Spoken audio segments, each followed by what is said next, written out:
apparently you can sous vide a Wagyu steak in the dishwasher. Sous vide a jack. Now these weapons have done it, and they've come out with some pretty good results, so let's see. Now I'm gonna double bag it, because I don't trust it.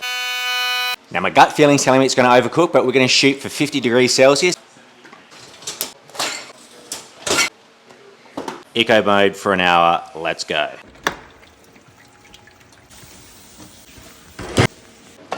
Right, let's open it up and take a look.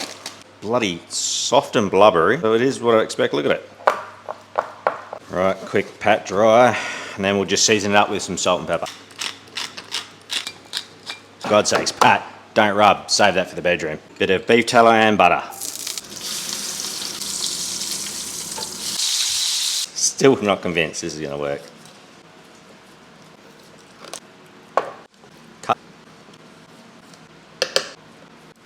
No fucking way. Alright, besides the wank factor, the ultimate test, the taste test.